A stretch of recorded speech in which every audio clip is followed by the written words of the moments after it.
DV. Narayanaswamy, ಮಹಾನಾಯಕ doctor B R. Ambedkar ಸೇನೆ ರಾಜ್ಯಾಧ್ಯಕ್ಷರು, ನಮ್ಮ ಜೊತೆಲಿರ್ತಕ್ಕಂಥವರೆಲ್ಲ ರಾಜ್ ಸಮಿತಿಯವರು.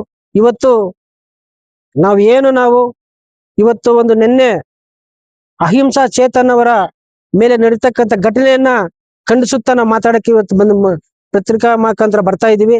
ಇವತ್ತು ಏನು ಅವರು ಮಾತಾಡ್ತಕ್ಕಂಥ ಮಾತು ದೇಶ ದ್ರೋಹಿ ಮಾತಲ್ಲ, ರಾಜ್ಯ ದ್ರೋಹಿ ಮಾತಲ್ಲ. ಇವತ್ತು ಏನು ಫಿಲಿಂ ನಟರಾಗಿ ಅವರ ಒಂದು ಇವತ್ತೇನು ನಮ್ಮ ಕರ್ನಾಟಕ ರತ್ನ ಅಂತ ಹೇಳ್ಕೊಂಡು ನಾವ್ ಏನಂತ ರಾಜ್ಕುಮಾರ್ ಸರ್ ಅವ್ರಿಗೆ ನಮ್ಮ ಎಲ್ರಿಗೂ ಅವ್ರ ಮೇಲೆ ಅಭಿಮಾನದ ಗೌರವ ಇದೆ ರಾಜ್ಕುಮಾರ್ ಸರ್ ಮೇಲೆ.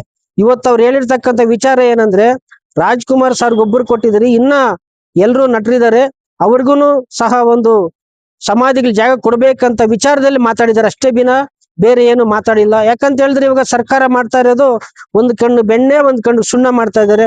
ಬಲೆಡ್ರಿಗೊಂದ್ ತರ ಆ ಒಂದು ಬೇರೆ ತರ ಒಂಥರ ಮಾಡ್ತಾ ಇದ್ರೆ ಅದನ್ನ ನಾವು ಖಂಡಿಸ್ತಾ ಇದ್ದೀವಿ.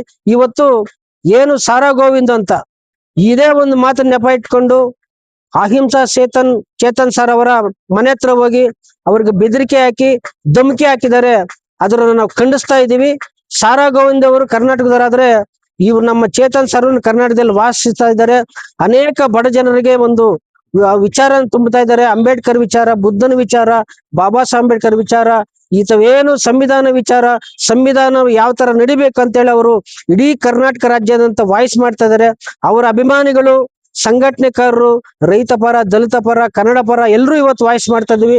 ಅದೇ ರೀತಿಯೇನೆ ನಾವು ಮಹಾನಾಯಕ ಡಾಕ್ಟರ್ ಬಿ.ಆರ್. ಅಂಬೇಡ್ಕರ್ ಸೇನೆ ವತಿಯಿಂದ ನಾವು ಚೇತನ್ ಅವರ ಏನು ಇವತ್ತು ಸಾರಾ ಗೋವಿಂದರ್ ಮಾತಾಡಿದರೆ ಆ ಒಂದು ಮಾತನ್ನು ವಾಪಸ್ ತಕೊಂಡು ಮಗನೇ ಅಂತ ಮಾತಾಡಿದ್ದಾರೆ, ಅಶ್ಲೀಲವಾಗಿ ಮಾತಾಡಿದ್ದಾರೆ. ಆ ಒಂದು ಪದವನ್ನು ವಾಪಸ್ ತಗೊಬೇಕು.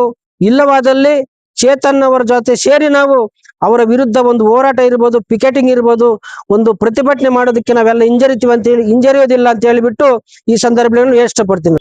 ಈಗ ಏನಿವತ್ತು ಚೇತನ್ ಸರ್ ಮಾತಾಡಿರೋ ವಿಚಾರದಲ್ಲಿ ಅನೇಕ ಅವರ ಒಂದು ಅನ್ಯಾಯಗಳು, ಒಂದು ಅವರ ಬೆಳೆ ಇವತ್ತು ಇನ್ನ ಕೊಡ್ಬೇಕಾಗಿದ್ರೆ ಸಹ ಕಲಾವಿದರು ವಿಷ್ಣುವರ್ಧನ್ ಸಾರು, ಅಂಬರೀಶ್ ಸಾರು, ಇನ್ನ ಅನೇಕ ಕಲಾವಿದರಿದ್ದಾರೆ, ಅವ್ರಿಗೆಲ್ಲ ಕೊಡ್ಬೇಕಾಗಿತ್ತು.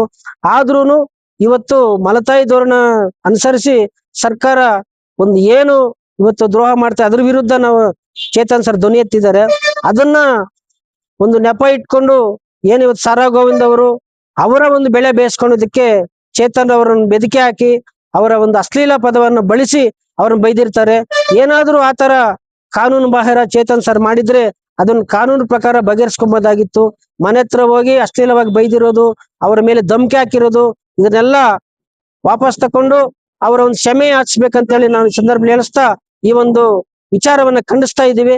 ಇದಕ್ಕೆ ಎಲ್ರಿಗೂ ಸಹಕಾರ ಮಾಡೋದಕ್ಕೆಲ್ಲ ನನ್ನ ಆತ್ಮ ಈ ವಿಚಾರದಲ್ಲಿ ಏನಾದ್ರೂ ಮತ್ತೆ ಮುಂದೂಡಿದ್ರೆ ಚೇತನ್ ಸರ್ ಜೊತೆ ಸೇರ್ಕೊಂಡು ಇಡೀ ರಾಜ್ಯದಂತ ಎಲ್ಲಾ ಕನ್ನಡ ಪರ, ದಲಿತ ಪರ ಮತ್ತು ರೈತ ಪರ ಎಲ್ಲಾ ಕಾರ್ಯಕರ್ತರು ಸೇರಿ ಅವರ ವಿರುದ್ಧ ಒಂದು ಧ್ವನಿ ಎತ್ತೋದಕ್ಕೆ ನಾವು ಮುಂದೆ ಇರ್ತೀವಿ ಅಂತ ಹೇಳಿ ಈ ಸಂದರ್ಭದಲ್ಲಿ ನಾನು ಈ ಮಾತು ಸಾರಾ ಗೋವಿಂದರಿಗೆ ಹೆಚ್ಚಿಗೆ ಕೊಡ್ತಕ್ಕಂಥ ವಿಚಾರ ಇವತ್ತು ನಾವು ಹೇಳ್ತಾ ಇದೀವಿ.